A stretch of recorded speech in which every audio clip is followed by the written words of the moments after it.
So we are back with another episode of Wandavision Review.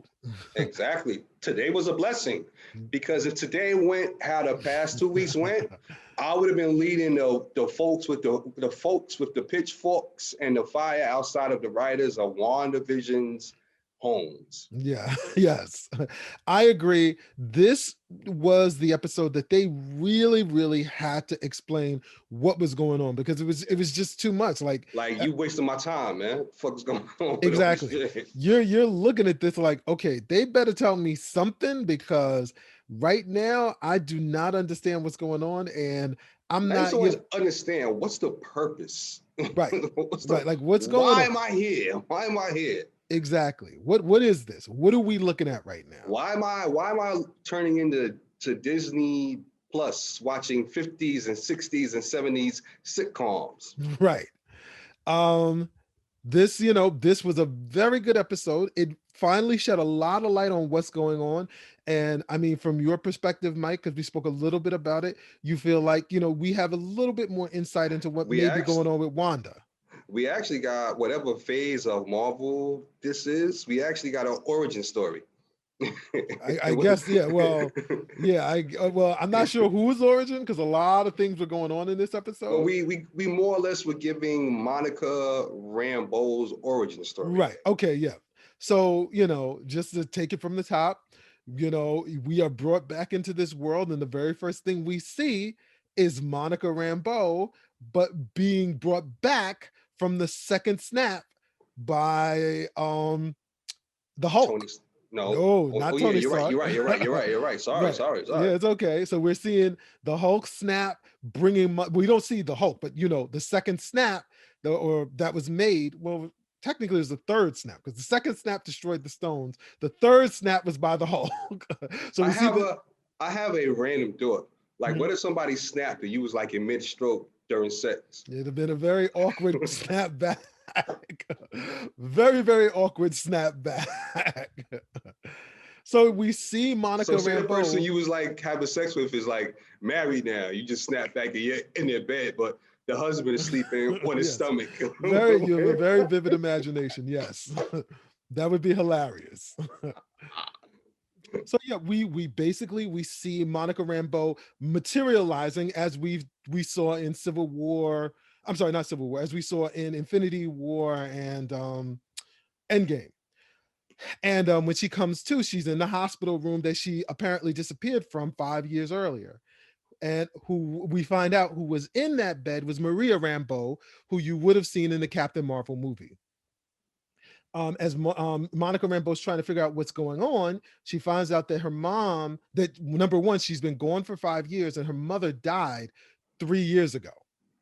So we, what's number the big thing that you realize is you are no longer in the WandaVision, that TV series universe. We are now looking at the real world and what's going on.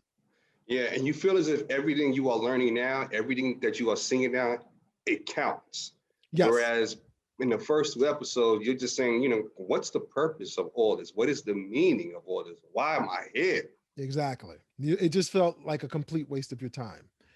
Um, so with this, what we end up doing is we follow Monica Rambeau. She goes to now she's going to Sword, which is the replacement for Shield. And the organization is now run by a guy whose name I did not look up because he's a very famous character actor, but he doesn't matter in the grand scheme of things. He basically lets us know that Maria Rambeau started up Sword, and Monica Rambeau was supposed to take over, but she was gone at that point in time. So this guy took over. Uh, I forget what his name was. Um, and also she's been grounded. She wants to fly again. Not sure if it's aircraft or spacecraft, but she wants to fly again. But she's been grounded due to orders from her mom because her mom knew she would come back eventually. Maybe because her mom had faith in Captain Marvel, who was her not sure if lesbian lover, but best friend at a minimum. So then we find out that she's been put on a missing persons case. She's kind of confused because she feels like that's beneath her level of expertise. She's sent out to this town called Westview. When she gets there, she is, you know, um, paired up with none other than Agent Jimmy Woo, who is played by Randall Park, and we see him in Ant-Man 2. He is the agent that is supposed to look over Scott Lang during his house arrest. And Randall Park is a very funny actor, and he was great in this. Um, basically Randall basically Jimmy explains to her that everyone around the town has selective amnesia and believes that there is no town in that area. Monica then puts her hand on the barrier that she sends in a drone, which we later find out how that drone plays into the series. And when the drone goes past a certain point, it disappears. Monica Rambeau gets close to the barrier, sees it, and when she puts her hand on it, she's sucked into the barrier and disappears. We don't see where she goes. Once again, I'm going to call him Randall Park. Agent Wu then decides to call in for backup. We then are shown. Oh, and just so you know, once again, Monica Rambeau is played by actress Teyona Paris, and she's doing an amazing job. I look forward to seeing her in the larger MCU because it's mentioned that she will be brought into the larger films. Okay, the director name is director Tyler Hayward, and he's played by Josh Stamberg. Oh, okay. Tyler Hayward is the director. Thank you. So then what ends up happening is because Monica Rambeau gets pulled in, Agent Wu calls in for like a full on like operation in terms of investigating what's going on, and they call in another MCU Yeah, character. it almost feels like they were pulling random. Who were the biggest part of the team of our individual superhero teams and their personal stories? They Right. pulled in the two of the more popular ones.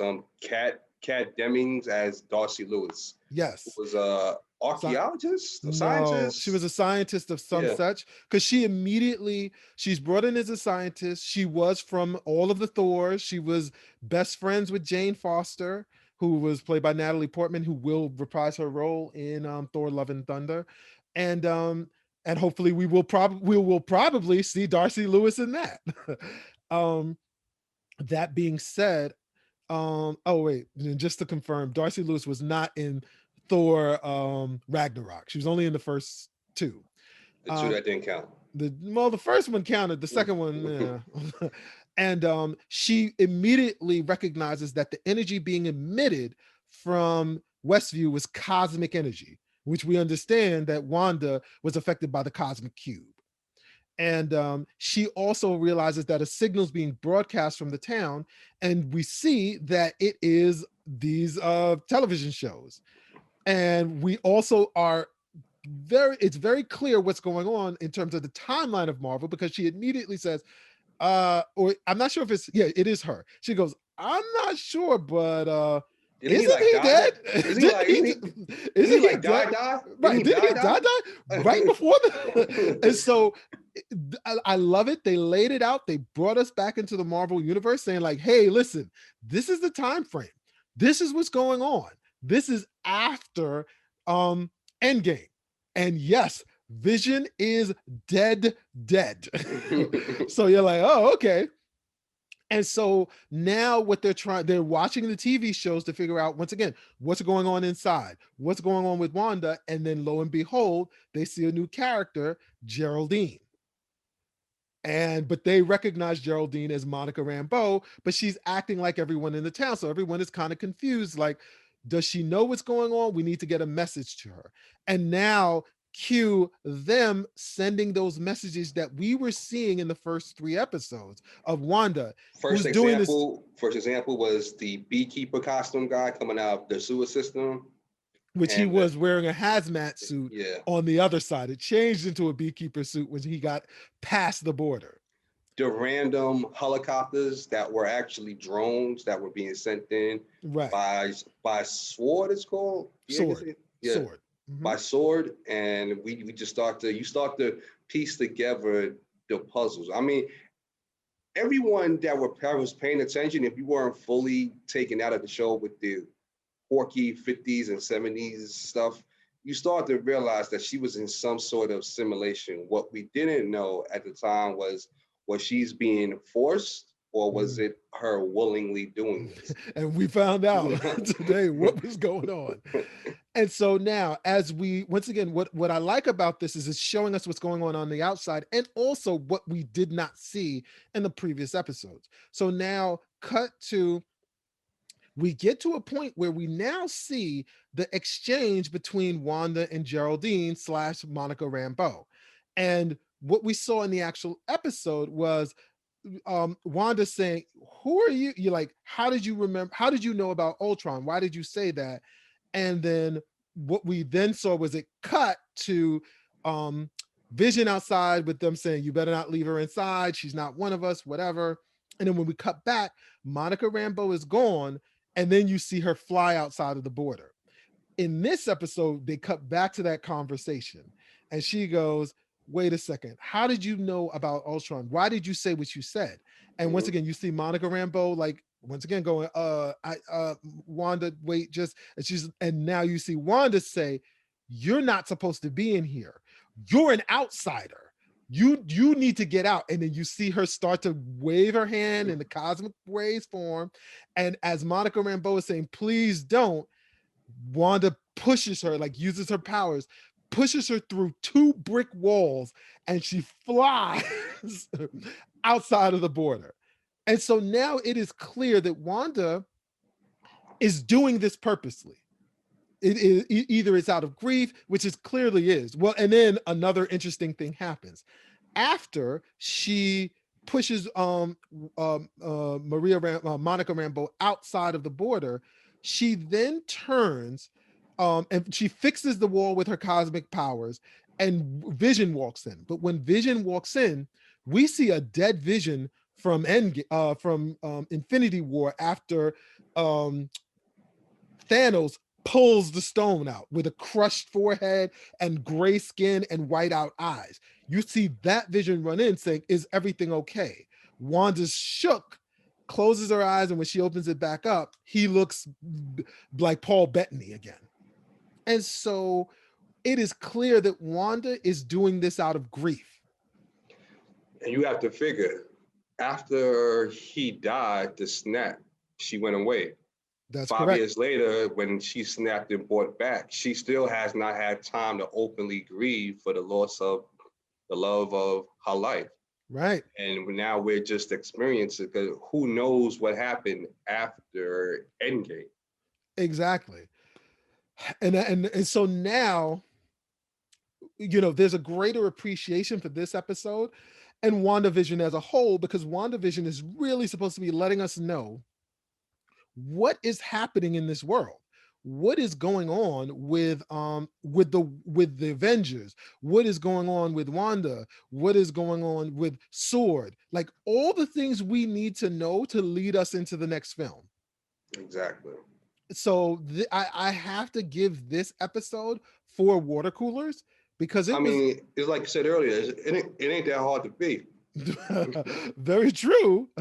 But once again, I still appreciate the information that they dropped.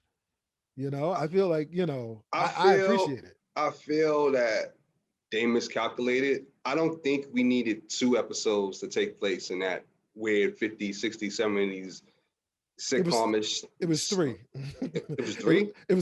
it was the first one was in the 50s, the second one was in the 60s, the third one was in the Whoa, 70s. today was episode 4. This was Oh episode 4 to the like, shit. yeah. Yeah. Yeah, we didn't need.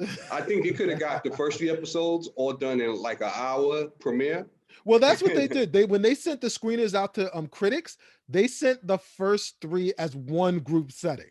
Because this episode was always supposed to go, okay, now here is the story. Yeah, this episode felt like you were watching something Marvel, whereas before you were just okay. You got one more time to do this shit, then I'm out.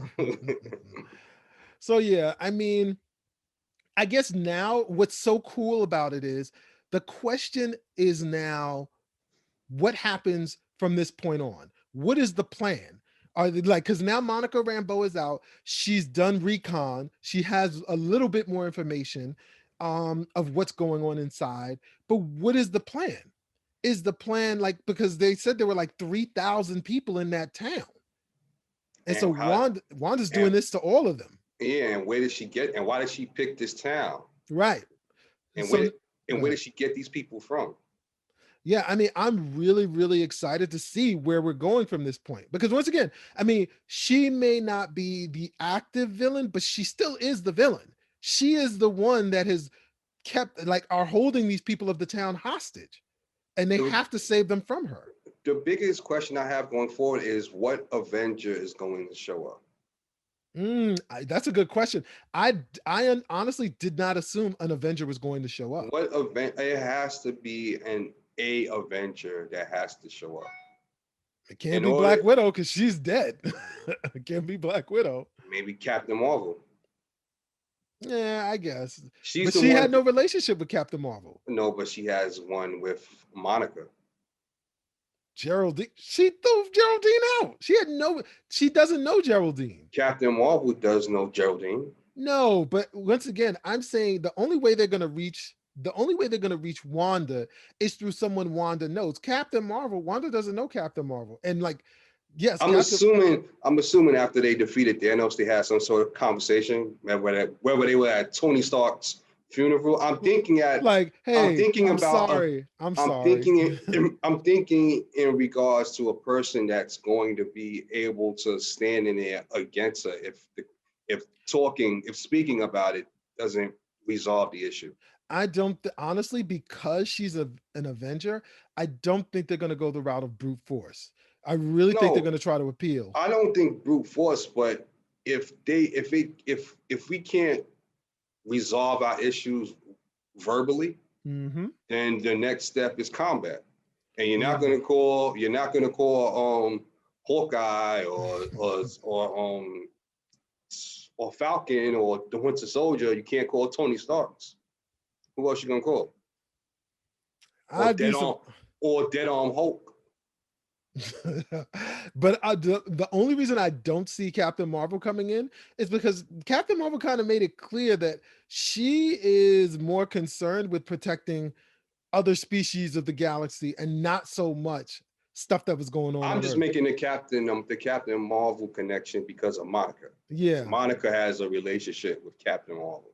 we'll see. I mean, that would be a big get. I'd be surprised if they did it though. I Very wouldn't be. surprised. It makes sense. I mean, I she does mean, have the connection, and Monica Rambeau is Captain Marvel. So, you know, it would be interesting to see. exactly. I mean, it could be something random because, to be honest, they pulled in two random human sidekicks, for lack Mhm. of a better term, in this episode. Yeah, very true. So, Like yeah, there's Darcy nothing to. Lewis, Darcy Lewis has no connection to Wanda. True.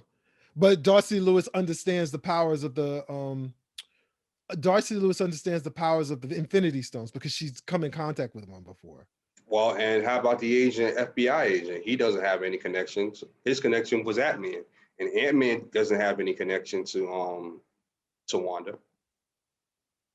Very true. The Ant-Man, nor did he. He never met Wanda until Yes. after the funeral. Well, he did meet her when they had in Civil War when they fought. Oh, that's right. He was on her side. Mm-hmm. Yeah. Okay. Wait. Which side was she? Yeah, She was on Cap's side. Right. On Cap side. Yep. Okay. Very true. All right. So yeah, maybe that's why. But I am curious to see. I'm really excited to see where Yeah, you this know is it is going. for the first time in Wandavision. I'm excited for next week. I'm anticipating episode 5. Whereas, Yes. it's like you and I just discussed. I just realized that we were on episode 4. Yeah. We're close to the midpoint. Next episode is the midpoint. So, With big our things happen at with the our midpoint. with our luck, it's going to take place in the 30s. I don't think that we had TV in the 30s. I think it was radio programming at that point. There you go. It's going to be a strictly verbal episode. Nice. A Black and white. throwback. A throwback. Well, that has been our review of WandaVision. Check back with us next Friday for episode 5. Can't wait. Peace. You've been listening to Two Brothers at a Water Cooler with Mike and Tom. produced by Jamie Fernandez and Peter Bune. Rate and review this show on Apple Podcasts, and you might find your review in a future episode.